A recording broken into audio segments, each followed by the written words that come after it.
welcome back to Sprint Wheel, guys. I hope you all are doing well. Today we are going to talk about the most asked question in recent times, the IMT Intelligent Manual Transmission by Hyundai. Hyundai ने हाल ही में अपनी Hyundai Venue के साथ intelligent manual transmission launch किया है जो कि बिल्कुल मैनुअल ट्रांसमिशन की तरह है, बस उसमें क्लच नहीं है। Hyundai का IMT ट्रांसमिशन बिल्कुल AMT की तरह वर्क करता है क्योंकि दोनों के अंदर ही क्लच का प्रयोग नहीं होता है। जैसे कि AMT के अंदर एक एक्चुएटर और एक सॉफ्टवेयर यूज़ होता है जो गियर बॉक्स को गवर्न करता है गियर शिफ्ट करने के लिए, वैसे ही IMT के अंदर गियर शिफ्ट वो एक्चुएटर गवर्न नहीं करता बल्कि वो क्लच को एक्चुएट करता है कम्प्लीटली मैनुअल शिफ्ट करने के लिए। Hyundai ने अपने IMT ट्रांसमिशन को Hyundai Venue के टर्बो वेरिएंट में ही लॉन्च किया है। ये जो IMT ट्रांसमिशन है ये ग्लोबल Hyundai के अंदर काफ़ी देशों में लॉन्च हो रखा है, लेकिन इंडिया के अंदर ये फर्स्ट टाइम आया है, इसलिए लोगों के लिए एक ये नया एक्सपीरियंस रहेगा। इसको हम फॉर्च्यूनर के अंदर जो IMT ट्रांसमिशन आता है उससे कंपेयर नहीं कर सकते क्योंकि वो एक कम्प्लीटली डिफरेंट थिंग है, क्योंकि ये तो एक प्रॉपर क्लचलेस ट्रांसमिशन है और जो फॉर्च्यूनर के अंदर एक IMT मोड दे रखा है वो सिर्फ रेव को मैच करने के लिए यूज़ होता है। इसलिए अगर कंपैरिजन करना चाहें फॉर्च्यूनर IMT और ये जो IMT वेन्यू है इसको, तो ये शायद गलत होगा। इंडिया के अंदर ऑटोमेटिक ट्रांसमिशन पिछले कुछ टाइम से काफ़ी पॉपुलर होता आ रहा है क्योंकि लोगों को आज के टाइम में कन्वीनियंस भी चाहिए। सिटी के अंदर ड्राइव करते वक्त लेफ़्ट लेग ज़्यादा थके ना, तो इसलिए लोग ऑटोमेटिक ट्रांसमिशन की तरफ भी जा रहे हैं। लेकिन ऑटोमेटिक ट्रांसमिशन पहले इतने सस्ते नहीं आया करते थे। फिर जो कार मैन्युफैक्चरर्स हैं उन्होंने अपने वेरियस ट्रांसमिशन निकाले, जैसे AMT निकाला, CVT भी छोटी गाड़ियों में देने लग गए, तो लोगों को काफ़ी एक अच्छे ऑप्शंस मिल गए। और फिर कार मैन्युफैक्चरर्स को पता था कि लोग ज़्यादा पे नहीं कर सकते ऑटोमेटिक ट्रांसमिशन के लिए, तो इसलिए उन्होंने बजट फ्रेंडली ऑटोमेटिक के रूप में AMT को निकाला।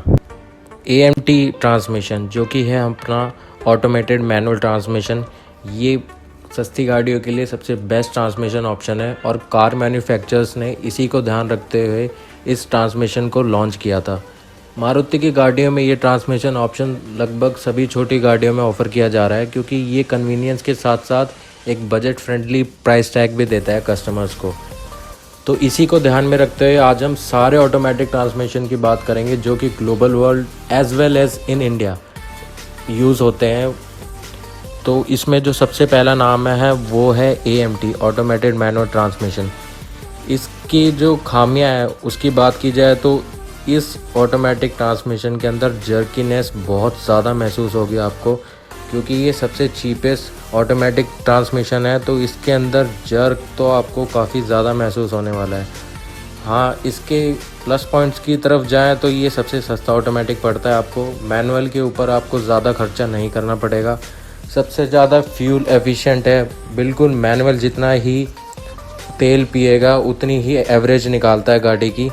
फिर दूसरे नंबर पे आते हैं तो टॉर्क कन्वर्टर सबसे ट्रेडिशनल ऑटोमेटिक ट्रांसमिशन है और ये सबसे कम फ्यूल एफिशिएंट है, मतलब ये बहुत ज़्यादा फ्यूल पीता है, सबसे लीस्ट फ्यूल एफिशिएंट माना जाता है और ये हर टाइप की गाड़ियों में यूज़ हो सकता है। आपकी छोटी से लेके बड़ी गाड़ियाँ जो कि हैवी कार्स है उसमें भी ये आराम से यूज़ हो सकता है। फिर तीसरे पे आते हैं तो ड्यूल क्लच ट्रांसमिशन आजकल काफ़ी पॉपुलर हो रहा है क्योंकि इसके अंदर 2 क्लच यूज़ होते हैं, एक ऑड के लिए और एक इवन गियर के लिए। तो जब भी आप ड्राइव कर रहे होते हैं एक पर्टिकुलर गियर के अंदर, तो अगला गियर जो रहता है वो ऑलरेडी प्री सेलेक्टेड रहता है, जिसका मतलब है कि शिफ्ट सुपर क्विक होगी और सुपर फास्ट होगी। अब जब DCT इतना ज़्यादा एडवांस है तो टॉर्क कन्वर्टर भी काफ़ी एडवांस हो गया है आज के युग में, क्योंकि टॉर्क कन्वर्टर के अंदर भी इतनी अच्छी टेक्नोलॉजी आ रही है जो उसे इतना क्विक और इतना एडवांस बना रही है कि शिफ्ट लैग तो ना के बराबर हो गया है। फिर उसके बाद बात आती है अपने चौथे ट्रांसमिशन ऑप्शन के बारे में जो कि है CVT कंटिन्यूसली वेरिएबल ट्रांसमिशन। ये CVT आपको एक काफ़ी रबर बैंड वाला इफेक्ट देता है। ट्रांसमिशन ऑप्शंस में सबसे ज़्यादा फ्यूल एफिशिएंट भी माना जाता है। इसको आप हर गाड़ी में यूज़ नहीं कर सकते क्योंकि इसके अंदर एक बैंड है और एक पुली है जो उसको पुल कर रहा है और उसकी एक लिमिटेशन है। Of course you can't use it in a espresso. आपको बड़ी गाड़ी के अंदर ही जाना पड़ेगा जिसके अंदर एक हैवी इंजन है, इसकी कॉस्ट भी ज़्यादा पड़ती है। जैपनीज़ इस ट्रांसमिशन को सबसे ज़्यादा रिलायबल मानते हैं और इसको काफ़ी एफिशिएंट भी मानते हैं। CVT option generally petrol cars में रहता है क्योंकि पेट्रोल इंजन रेव हैप्पी होते हैं, लेकिन होंडा ने कमाल कर दिया। होंडा ने नहीं, माफ़ कीजिएगा, होंडा ने कमाल कर दिया कि उन्होंने अमेज के साथ CVT ट्रांसमिशन लॉन्च किया है। आप उस गाड़ी को ड्राइव करके देखिए, आपको महसूस ही नहीं होगा कि एक वो CVT ट्रांसमिशन डीजल के साथ है। वो इतना स्मूथ बनाया है, hats off to Honda for that. तो अब बात करते हैं, इतने सारे ट्रांसमिशन ऑप्शन है तो IMT क्यों लें।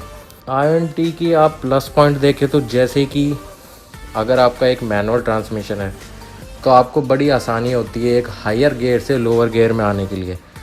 और सपोज़ कीजिए उसी गाड़ी में आपका एक ऑटोमेटिक ट्रांसमिशन है जिसके अंदर पैडल शिफ्टर्स हैं और आपको 7वें गियर से लोअर गियर पे आना है, मान लीजिए तीसरे गियर पे आना है, तो आप पैडल शिफ्टर्स को 4 बार टैप करेंगे, 7 से 6, फिर 5 से 4, फिर 3। लेकिन मैनुअल ट्रांसमिशन के अंदर जो IMT ट्रांसमिशन है उसके अंदर क्लच तो है नहीं, लेकिन आप डायरेक्ट एक हायर गियर से लोअर गियर में बड़ी आसानी से आ सकते हैं। हाँ, स्पोर्ट्स मोड्स काफ़ी गाड़ियों में अवेलेबल है जिसके अंदर जो डाउन शिफ्ट है वो काफ़ी स्मूथ होती है। वो भी काफ़ी अच्छी चीज़ है जिससे आप अगर अपने रेसिंग पैडल को, अपने एक्सीलरेटर पैडल को एकदम से प्रेस करते हैं तो वो डाउन शिफ्ट बहुत क्विक करती है।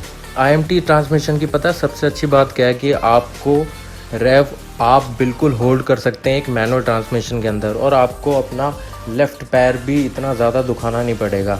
IMT के अंदर आप अगर लोअर गियर में हाई रेव्स पे रहते हैं तो रेव होल्ड रहती है, ना कि AMT या ऑटोमेटिक की तरह जहाँ पे आपके पास पैडल शिफ्टर्स तो रहते हैं, लेकिन जब आप एक रेव लिमिट से ऊपर चले जाते हैं उस गाड़ी को लेके तो अपने आप अपने हिसाब से या तो अप शिफ्ट कर लेता है और काफ़ी अगर रेव लो हो जाती है तो डाउन शिफ्ट कर देता है। बट ऐसा नहीं है IMT ट्रांसमिशन के अंदर। ये काफ़ी अच्छा फीचर है, काफ़ी अजीब सा लगेगा जब आप विदाउट क्लच गियर चेंज कर रहे होंगे, क्योंकि इस ट्रांसमिशन ऑप्शन के अंदर गियर और जैसे कि मैनुअल वाला गियर और इस ट्रांसमिशन का गियर बिल्कुल सिमिलर दिए गए हैं। बस फ़र्क इतना है कि एक मैनुअल गाड़ी के अंदर क्लच होगा और इसके अंदर क्लच नहीं है, बाकी बिल्कुल सिमिलर है। IMT ट्रांसमिशन होंडा वेन्यू के अंदर पता नहीं वर्क करेगा या नहीं करेगा, क्योंकि इंडियन मार्केट के अंदर पहली बार ऐसी कोई चीज़ आई है। भारत के लोग, Indian people would be like कि मैं अपना प्रॉपर ऑटोमेटिक लूँ या फिर प्रॉपर मैनुअल लूँ, क्योंकि IMT इन दोनों के एक बीच की लाइन है। This is something in between the manual and the automatic transmission. तो ये एंथुजियास्ट को अट्रैक्ट कर सकता है जो कि सिटी के अंदर काफ़ी ज़्यादा ड्राइव कर रहे हो और अपना लेफ़्ट पैर भी थकाना नहीं चाह रहे हो। ये ट्रांसमिशन ऑप्शन काफ़ी पसंद आने वाला है ड्राइवर एंथुजियास्ट को। लग्जरी कार मेकर्स भी मैनुअल ट्रांसमिशन ऑफ़र किया करती थी अपनी गाड़ियों के अंदर, लेकिन जब उनके ऑटोमेटिक ट्रांसमिशन इतने ज़्यादा एडवांस होने लग गए और उनकी लैग बिल्कुल कम होने लगी तो उन्होंने मैनुअल ट्रांसमिशन को अपने इंजन लाइनअप से हटा ही दिया। उनकी सभी गाड़ियों में आपको मैनुअल ट्रांसमिशन तो मिलेगा ही नहीं, सिर्फ ऑटोमेटिक का ही ऑप्शन रहता है। होंडा और किया ने इंडियन कस्टमर्स को सच में पैम्पर करके रखा हुआ है, क्योंकि इनके पास इतने सारे ट्रांसमिशन ऑप्शन है, जैसे कि AMT, एक automatic torque converter, DCT, CVT। इनके पास सारे ट्रांसमिशन ऑप्शंस हैं अपनी कारों के अंदर जो इंडियन कस्टमर्स को काफ़ी ज़्यादा अट्रैक्ट करने वाले हैं। It's like you just speak the transmission and they have. Let's see how Hyundai can perform with the new transmission that is the IMT with the Hyundai Venue. So good luck to Hyundai and something different is coming to India. तो आप showroom में जाके इस गाड़ी को ज़रूर चलाएं, इसे ज़रूर चेक करें और कमेंट सेक्शन में आपके जो भी डाउट्स हैं वो पूछें हमसे, और जो भी आप बताना चाहते हैं वो हमारे कमेंट सेक्शन में ज़रूर लिखें। Hit the like button and do share the video to your friends and your family, and do subscribe to our YouTube channel. You can also follow us on our Instagram and Facebook. That is our social media handles. Till then, this is your host Saurabh signing off from Sprint Wheels. Take care. Bye.